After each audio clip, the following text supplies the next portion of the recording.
just a heads up before we start. This deep dive talks about some heavy themes like grief, depression, and self-harm as they appear in the anime Given. Please take care listening. If you or someone you know needs support, help is available. You can check findhelpline.com for international resources or look up local hotlines. You're not alone.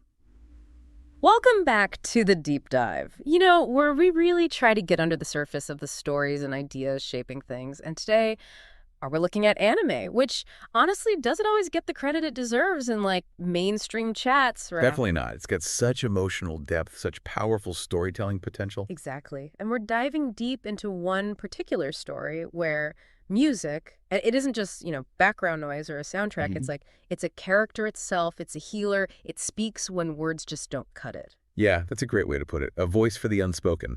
Think about it. Haven't you ever had a song just hit you and unlock something you didn't even know was there? That feeling. Oh, absolutely. That gut punch feeling, or something that just resonates deep down. Right. That visceral thing. That's totally at the heart of what we're unpacking today. Okay, let's get into it. This deep dive is all about Given. It's a critically acclaimed boys' love, or BL, anime series. Came out in 2019. And look, if the term BL makes you think of certain tropes, Given is kind of here to just smash those expectations. It really is. It's remarkable how grounded and emotionally mature it feels. It genuinely surprised a lot of people, I think. For sure. It goes way beyond typical genre stuff. And its impact wasn't just, among niche fans. We need to talk about Fuji TV's Notamata block. Oh, yeah. That's a big deal in the anime world. Huge deal. It's known for high-quality, often boundary-pushing shows aimed at a broader audience. Think quality, think prestige. So for Given a BL series to land a spot there, that's significant. It was massive. It was actually the first BL series ever in that block. That wasn't just a win for the show. It felt like a real shift, A signal. Exactly. A signal that these stories, these queer narratives, have universal themes, complex emotions, depth, that they belong in the mainstream conversation. It wasn't just niche anymore. It was a statement. That visibility is huge. Yeah. So what was it about, Given specifically, that made it break through like that? What are the core things we're digging into? Well, the themes are incredibly powerful. You've got grief that feels almost tangible, like you can touch it. Yeah, it's heavy. And the healing process. It's shown as slow, messy, not linear at all, very realistic. And music, obviously. It's not just there, it's transformative. Absolutely central. And the relationships, particularly the queer relationships, are handled with such realism. They avoid a lot of the common, maybe sometimes superficial tropes. Refreshingly so. It's multi-layered. It doesn't shy away from the tough stuff, the raw emotions, but there's also this undercurrent of hope and real connection. I think that authenticity is what grabs people. Totally agree. Authenticity is the key word. So our mission today, basically, is to pull out the most important insights from this amazing show. We'll get into the nuanced storytelling, the characters you just don't forget, its cultural impact. Give you those aha moments without drowning you in info. Yeah, it's about understanding why it hits so hard. Not just what happens, but what it means. For the characters, the genre. And maybe even for us, how we think about healing, connection, finding our own voice. Okay, let's start at the beginning. The first chord, you could say.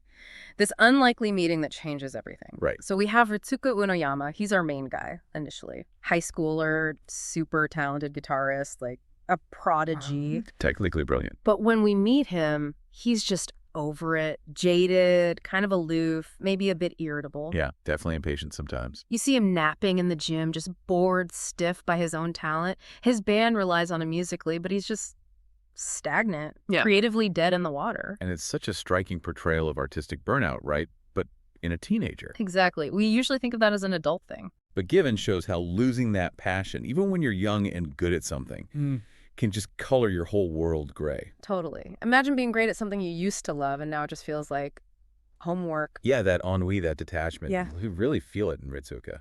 And it makes him perfectly primed for disruption. He needs a shakeup. And that shakeup arrives in the form of Mafuyu, our quiet enigma. Ritsuka finds him sleeping on this staircase, just clutching a guitar, a beautiful Gibson, actually. But broken. That's crucial. Right, broken strings. And Mafuyu himself, Yeah. super withdrawn, quiet, introverted. And the kicker is, despite holding this iconic guitar, he knows absolutely nothing about music. Zero. It's such a contradiction, isn't it? And that broken guitar It's symbolic right from the get-go. How so? Well, it's obviously something precious, but it's damaged. It's carrying a weight, a history. Yeah. Much like Mafuyu himself, as we find out. It's a silent burden. Ah, okay, I see that. And Ritsuka's initial reaction is just annoyance, right? Like, why are you asking me to fix this? Pretty much. Reluctant, maybe a bit put upon. Yeah. But Mafuyu is quietly persistent. He just keeps asking. And that persistence, it starts to chip away at Ritsuka. Yeah, it sparks something.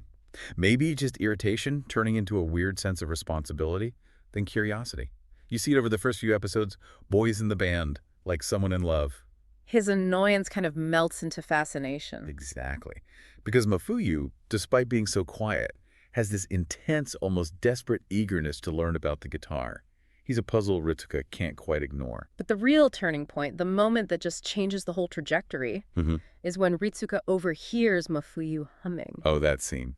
Goosebumps. Right. It's not just a nice voice. It's raw, powerful. Exactly. It just hits Ritsuka differently. It does. It completely bypasses all his cynicism, all that jadedness. Why do you think that specific sound has such an effect? What is it about that raw humming? I think it's the purity of it. Ritsuka's own music had become technical, maybe even emotionless for him. Yeah. A chore. But Mafuyu's hum. It's pure, unrefined emotion leaking out through sound. It's untainted by technique or expectation. It carries this weight, this story Mafuyu can't even put into words yet. So it speaks directly to Ritsuka's own dormant musical soul. Precisely. It shocks him, captivates him. He senses this incredible, uncapped talent. But more than that, this depth of feeling. Yeah. It instantly reignites his own passion. Wow. So Mafuyu becomes more than just a kid with a broken guitar. He becomes a muse, a catalyst. The spark Ritsuka didn't know he desperately needed. It tells us this story is about finding your reason to play again.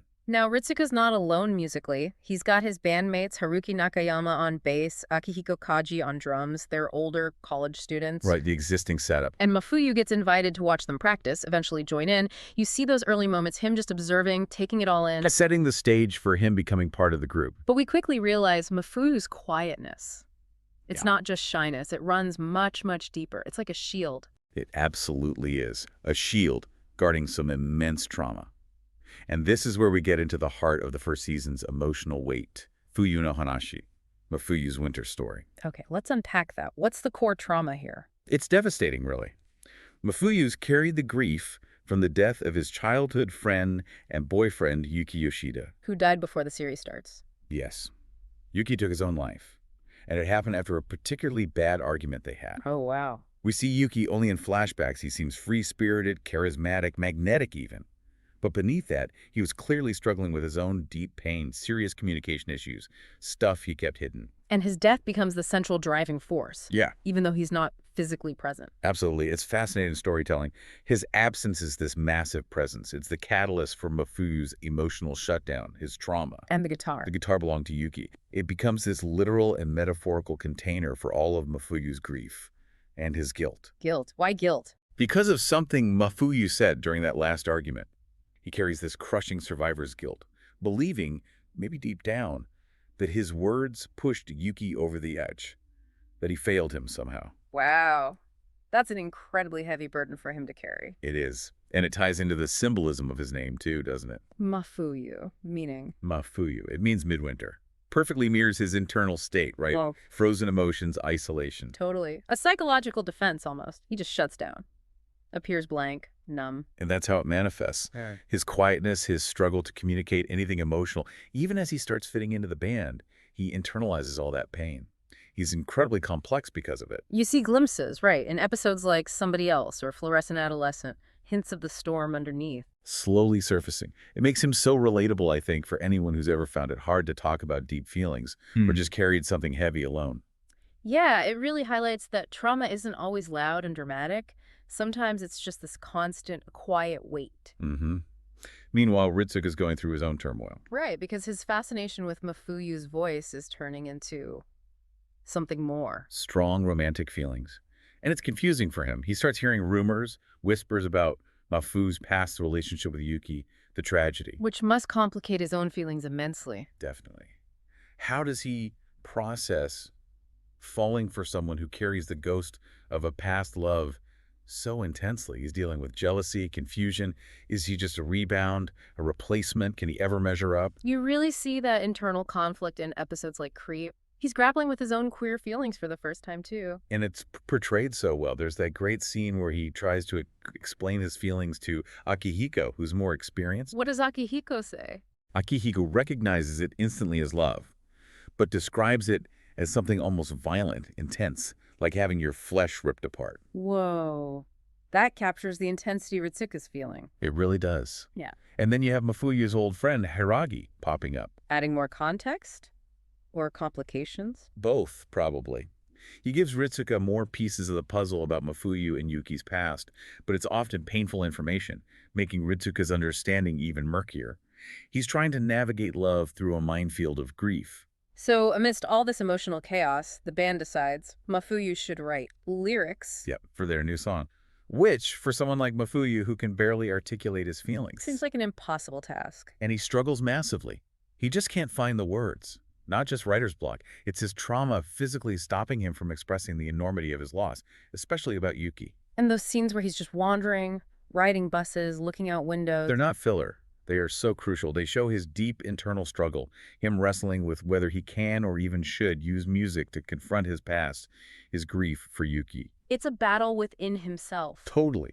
And there's that really poignant moment where he asks Haruki, completely out of the blue, if someone you love disappeared from the world, how would you feel? Wow. That's him desperately searching for a way in, isn't it? Trying to find the language for his own pain. Exactly. It shows his desperation, and it perfectly sets up the climax where music becomes his only possible outlet, his only true language. Okay, so that leads us perfectly into the Symphony of Healing. Music as this powerful force for catharsis and connection. It's absolutely central. Music isn't just background, it's the catalyst. It changes everything. For Mafuyu, his voice becomes the way out. Yeah, that raw, untrained voice becomes the conduit for everything he's bottled up.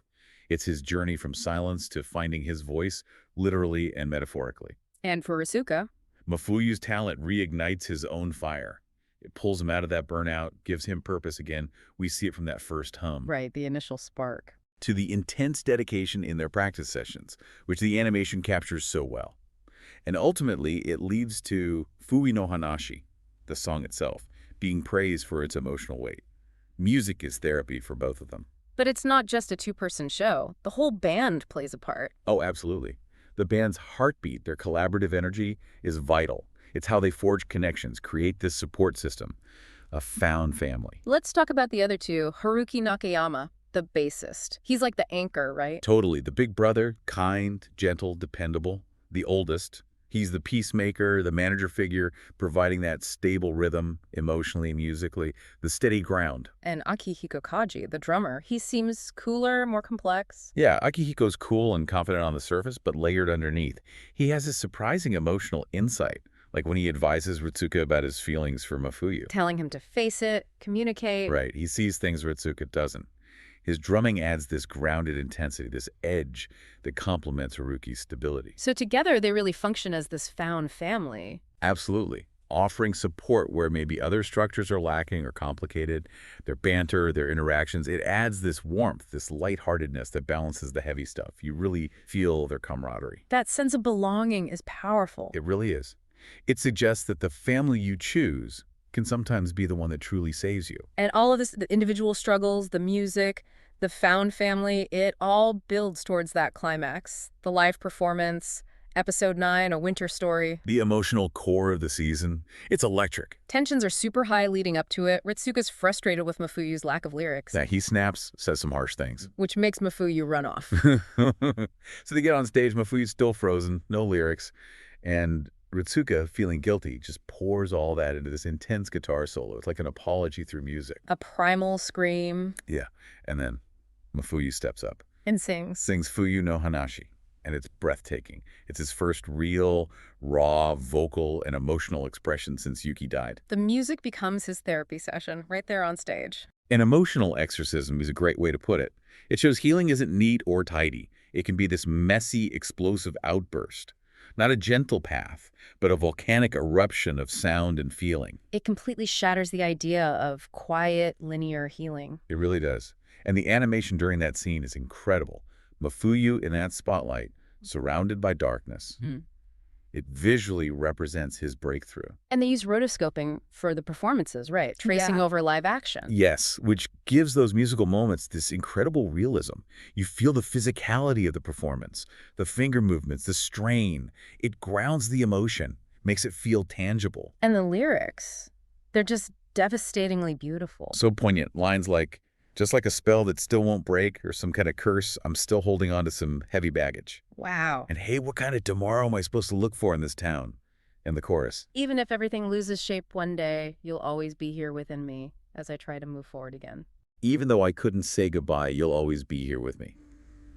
It speaks to anyone who's struggled with loss, with moving on. Absolutely universal. And the impact is immediate. The audience, the band, they're stunned.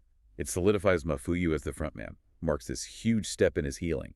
That release opens the door for something new. Okay, so after that incredible peak, where do things go? This is where the destinies intertwine more, new beginnings emerge. Exactly. That performance changes everything.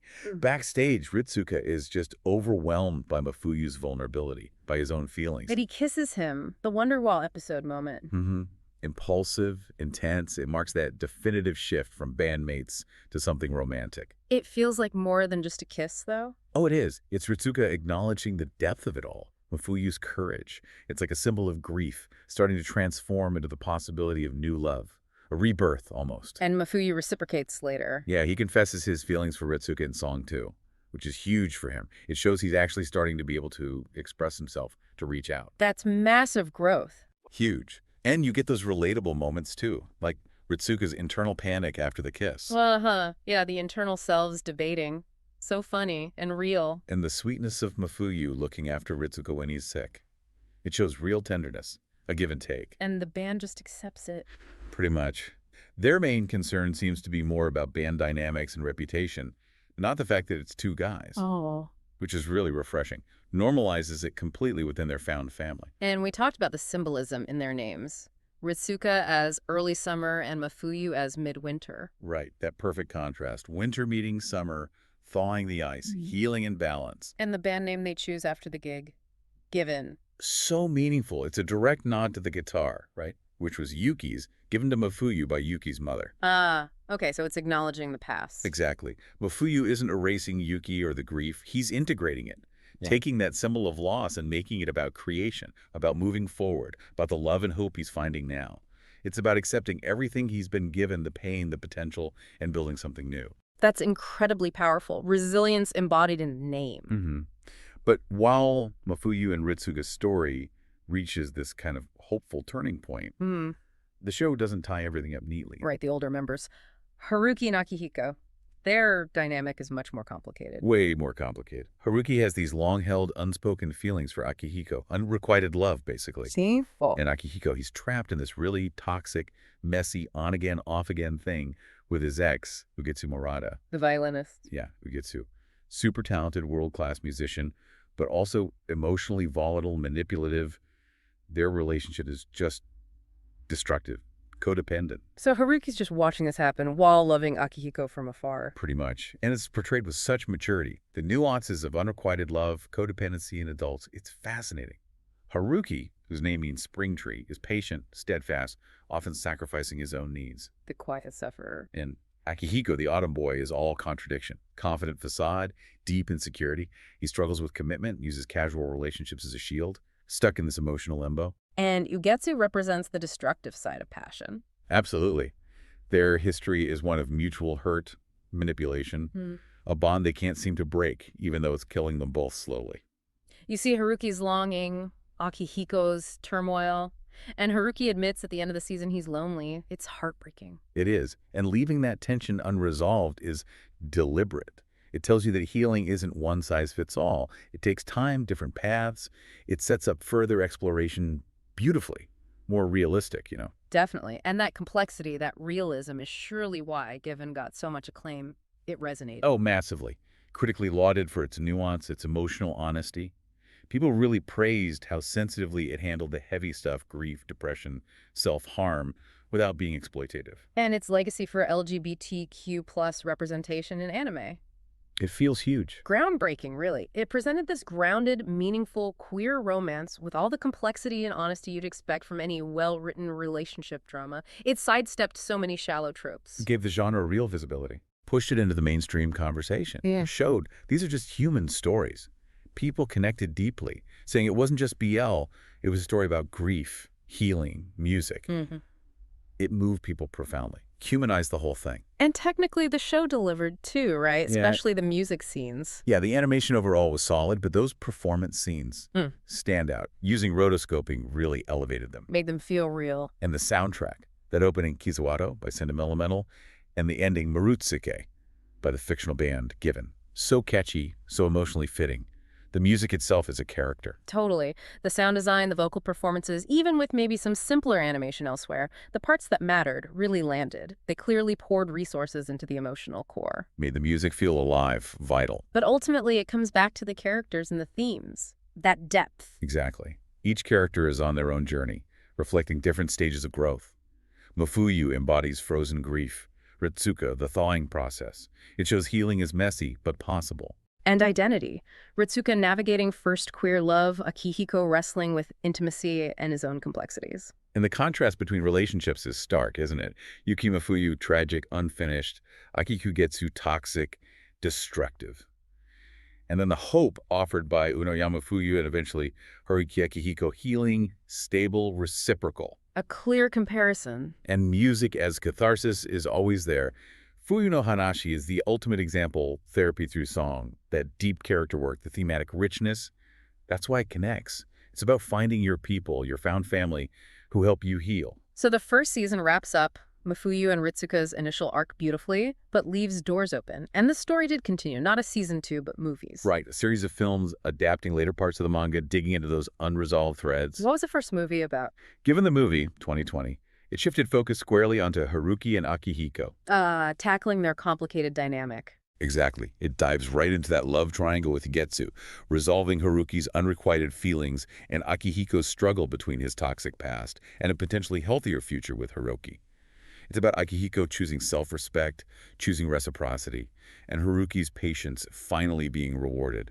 Mature stuff. So it gave them their own spotlight, but what about Mafuyu and Ritsuka during that time? That's where the 2021 OVA comes in. Yeah. Given, on the other hand, it's shorter, runs parallel to the movie. It was their side of things. Yep, it gives us glimpses into their developing relationship, the intimacy, the awkward sweetness, while the Haruki Akihiko drama is unfolding.